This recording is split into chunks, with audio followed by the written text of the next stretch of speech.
Estos son los titulares que son noticia en el mundo y en Colombia, en la hora de la verdad.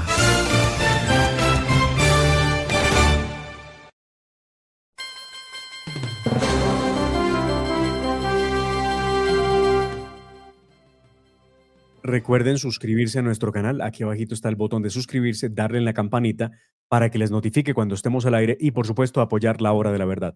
Aquí dejamos nuestras redes sociales, pero también les invitamos a que donen a esta causa por la verdad de Colombia.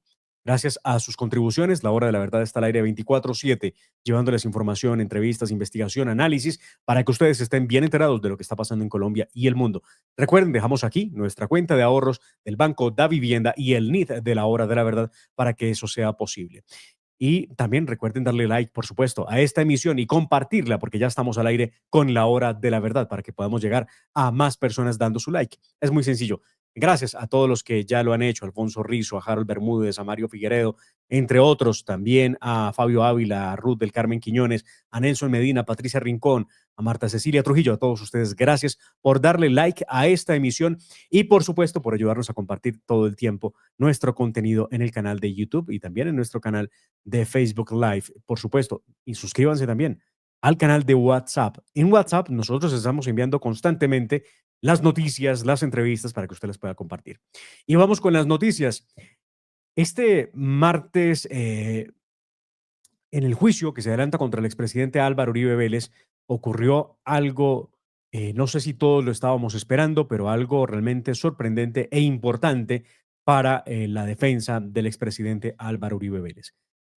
Declaró ante la justicia en el juicio Óscar Monsalve, el padre del ex paramilitar y condenado delincuente Juan Guillermo Monsalve, que ha sido utilizado como el testigo clave para vincular al presidente Uribe en esta investigación absurda que se sigue en su contra. En su declaración bajo juramento, Óscar Monsalve, quien durante muchos años trabajó como mayordomo de la finca Guacharacas, recordó reuniones que sostuvo con Iván Cepeda. Dos encuentros reseñó, el senador les puso sobre la mesa un asilo político en la Argentina y dinero en efectivo a cambio de una declaración contra el exmandatario de los colombianos y contra el hermano del presidente Uribe, Santiago Uribe Vélez. En su declaración bajo juramento, Óscar Monsalve, quien durante años trabajó como mayordomo, recordó las reuniones que sostuvo con el congresista Cepeda. En dos encuentros reseñó al senador, le puso sobre la mesa ese asilo y el dinero que supuestamente le ofreció para que atestiguaran contra el expresidente Uribe y su hermano.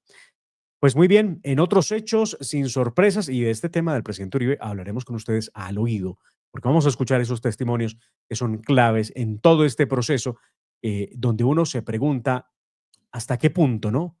Porque lo que encontramos son testimonios que dicen todo lo contrario de las acusaciones en contra del expresidente Uribe, que ha sido enfático en decir que necesita que haya justicia y transparencia en todo el proceso. No hay una sola prueba que demuestre o vincule al expresidente Uribe con la compra de testigos o el soborno, como se plantea en ese juicio en su contra. Vamos a entender un poco más de este proceso precisamente en Al Oído, porque estaremos hablando de ello. Ayer, sin sorpresa, realmente fue elegido y lo habíamos anticipado en la hora de la verdad, nuestras conversaciones con el exministro Fernando Londoño, que Héctor Carvajal sería elegido por el Senado de la República como magistrado de la Corte Constitucional, en reemplazo de la magistrada Cristina Pardo Schlesinger, que sale del cargo. La plenaria lo eligió con una votación de 66 votos a favor. En la terna también estaba Didima Rico y estaba Karena Caselles. Ninguna de las dos tuvo la oportunidad contra Carvajal. Este no solo fue visto como el candidato de Gustavo Petro, que lo es porque esta terna la presentó Gustavo Petro, recuérdenlo ustedes, sino que también se movió con fuerza en las últimas semanas. Estuvimos viéndolo en los pasillos del Congreso de la República, hablando con uno y con otro para lograr recibir las mayorías que le dieron ese triunfo y lo convierten en magistrado de la Corte Constitucional por un periodo de 8 años, que es el periodo que tienen los magistrados de ese alto tribunal. De acuerdo con algunos sectores del Senado de la República, eh, estuvo también apoyado por supuesto, sectores al pacto histórico que son los que apoyan a Gustavo Petro en todo esto, lo que le hizo lograr por lo menos los primeros 20 votos de entrada, ya los tenía. Claro que otros sectores políticos también estuvieron apoyando la elección de Carvajal. Repito, esta es una terna que presenta Gustavo Petro. Si hubiera sido Carvajal, hubiera sido Carena, hubiera sido Didima, igual hubiera ganado el candidato del presidente de la República, porque pues así está diseñado nuestro sistema legal en Colombia y es así como funciona. Así que de pronto algunas personas dicen, no, pero ¿por qué el candidato de Petro? Pues porque así tiene que ser. No, no hay de otra. Lo que se espera es que sea un jurista, por supuesto, no político.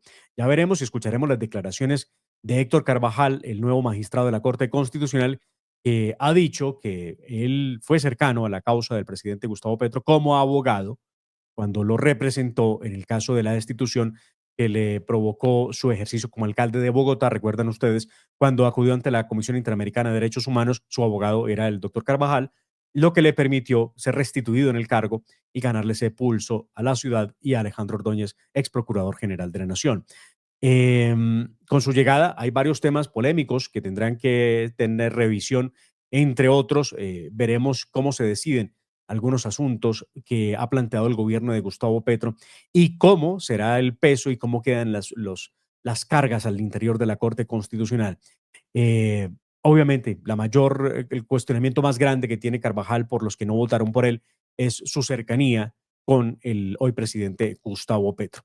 Pero vamos a escuchar esas declaraciones en al oído, precisamente, sobre lo que dice el abogado Carvajal en su llegada a la Corte Constitucional. Luego de unas presuntas irregularidades en diversos contratos de la Armada Nacional de Colombia que fueron revelados por la unidad investigativa de la emisora Caracol Radio, la Procuraduría abrió una investigación para determinar si los procesos de salud y saneamiento básico en Bogotá, Valle del Cauca y Guainía habrían sido adjudicados de manera irregular. Los contratos en cuestión suman alrededor de 4.500 millones de pesos. Algunos de ellos eran de aseo general, mantenimiento de instalaciones de la Armada, tratamiento de agua, químicos para el cuidado de piscinas, jardinería y hasta fumigaciones. Por las posibles irregularidades en estos hechos de contratación, el Ministerio Público investiga a un teniente de fragata y a una ex senadora eh, por el tema, inclusive fueron enviados a una cárcel por este mismo asunto. Ya hablaremos de eso también. Ayer muy temprano, y se nos pasó comentárselos a ustedes, pero con tantas noticias, a veces hay cosas que se nos cruzan. ¿Ustedes vieron y leyeron a Álvaro Leiva? La nueva carta de Álvaro Leiva en la que publicó una serie de afirmaciones, entre otras, que ha recibido amenazas tras la publicación de las dos cartas en las que acusó a Gustavo Petro de tener adicción a las drogas. Dijo Álvaro Leiva, entre otras cosas, abro comillas: pocos días han pasado desde que envié una segunda carta al presidente de la República, fechada el 5 de mayo del corriente, pidiéndole que revisara su permanencia en el cargo, razón de su grave enfermedad y adicción a las drogas. El jefe de Estado reaccionó de manera agresiva contra mí y contra mi familia. De forma repetida, tanto en plaza pública como en los medios, me atacó o nos atacó y nos puso de carne de cañón.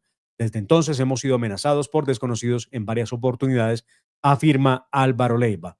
También dice Leiva que hay personas intrigando para conseguir hacerle daño en lo administrativo y lo penal, por lo que anunció que acudirá a instancias internacionales. El propio presidente dijo que encausaría contra mí justicia penal ante el imaginario complot de que su delirio estaría yo supuestamente organizando junto con representante a la Cámara de los Estados Unidos, Mario Díaz Balar, el evidente un ataque. Y se estaba cocinando algo judicialmente en contra mía, es lo que ha dicho Álvaro Leiva en esa extensa carta que se conoció el día de ayer. Veremos qué acciones toma el señor Álvaro Leiva frente a esto. Ayer Gustavo Petro estuvo en el primer discurso que da esta vez durante más de 40 minutos por todos los canales de televisión. Llegó tarde a ese evento, pero además un discurso desde Barranquilla, donde volvió nuevamente a amenazar, a satanizar, a exponer públicamente a los congresistas que le dijeron no a la consulta popular. Gustavo Petro no guardó calificativos adversos contra Efraín Cepeda, contra Honor Enríquez, contra Carlos Meisel, contra todos los miembros de la Comisión Séptima en el Senado y contra los de la mesa directiva en el Senado de la República, que fueron los árbitros, si se puede decir así, los que manejaron el momento en el que se hundió la consulta popular. Entre tanto, insiste en la consulta popular que acaba de erradicar la 2.0, que tiene por lo pronto tres vicios gravísimos. El primero de ellos, la consulta popular que acaba de erradicar Gustavo Petro, como lo hemos explicado en una nota que hicimos en nuestro canal de la Hora de la Verdad, la que acaba de erradicar es una consulta popular que va firmada por el señor ministro encargado de funciones presidenciales, Guillermo Alfonso Jaramillo. Pero ustedes dirán, ¿y dónde está el problema de que eso sea así? Pues muy bien, en la delegación, el decreto que firmó Gustavo Petro delegando a Guillermo Alfonso Jaramillo como presidente en funciones encargado, no le dejó el encargo de poder presentar, eh, y según lo dice el artículo 104 de la Constitución Política, poder presentar consultas populares. Ese es el primer gran problema que tiene la representación de la consulta popular 2.0. Lo segundo, Petro y su gobierno insisten en las mismas 12 preguntas que ya se habían presentado en la primera texto de la consulta popular. Dicho de alguna forma, jurídicamente estaríamos hablando de una suerte de cosa juzgada. Ya el presidente lo presentó, ya se discutió y ya se hundió, razón por la cual no debería volver a presentar las mismas preguntas a consideración del Senado de la República. Pudiera haberlo hecho con transformaciones de fondo, con modificaciones que permitieran entender que se trata de otra situación, no de la misma que ya fue decidida por el Senado y le dijo no. Lo único nuevo que hay son 4 artículos relacionados con temas de salud, donde propone, entre otras cosas, mejor atención médica para los ciudadanos, convertir a las EPS en facilitadoras, no administradoras como existe actualmente, sino en prestadoras del servicio que él ha ideado con su gobierno para que sea un sistema mucho más estatizado, para fabricar medicamentos y producirlos en Colombia y comprarlos también para que no haya desabastecimiento y mejorar la calidad del trabajo de los profesionales de la salud en Colombia. Tanto en el Plan Nacional de Desarrollo de Gustavo Petro, como en otras normas, inclusive el Código Sustantivo del Trabajo, ya está garantizado eso que les acabo de mencionar, razón por la cual sería innecesaria la consulta popular 2.0. Pero aunque se está tramitando la reforma laboral, y ya lo hablaremos con el doctor Chacón del ICP, aunque eso está ocurriendo, Gustavo Petro insiste en que hay que hacer una consulta popular. Y por eso su evento ayer en Barranquilla, donde llegó 5 horas tarde, y ha dicho cosas como esta: ni un solo parlamentario que vote en contra de la consulta popular se vuelve a elegir en Colombia porque nadie votará por él, es lo que dice Petro.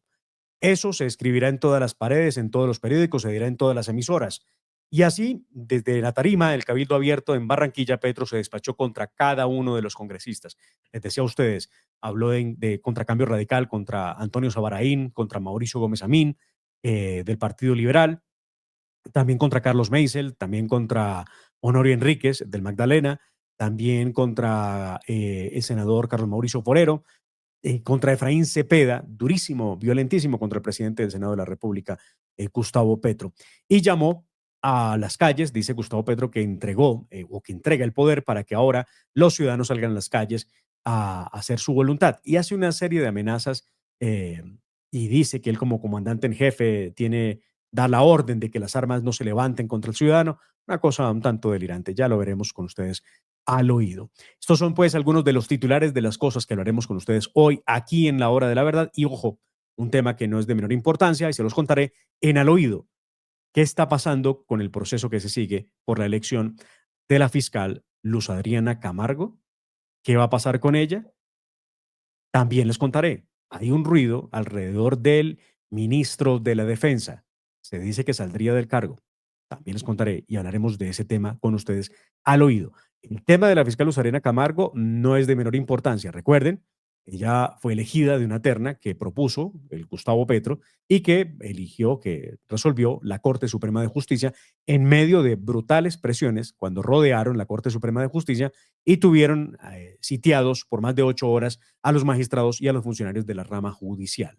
¿Qué hay detrás de todo esto? ¿Saldrá o no saldrá la señora Luz Adriana Camargo de su cargo? Se los contaré a ustedes al oído ahora en un momento. Avanzamos, esta es La Hora de la Verdad, pase la voz, ya estamos al aire y en breve estaremos con Carlos Augusto Chacón, director del Instituto de Ciencia Política Hernán Echavarría Olózaga. No se muevan, hablaremos de reforma laboral porque participó en una de esas audiencias que se llevan a cabo en el Congreso de la República. Ya regresamos. No solo es un programa, es una forma de entender el país. La Hora de la Verdad te acompaña con reflexión, carácter y convicción. Síguenos y apoya nuestros canales digitales de La Hora de la Verdad, porque la verdad no se oculta, se muestra con hechos. www.lahoradelaverdad.com.co. Escúchenos desde cualquier parte del mundo a través de nuestra página de internet. Opinión, deportes, cultura y entrevistas. Visítenos y participe. www.lahoradelaverdad.com.co. Pase la voz.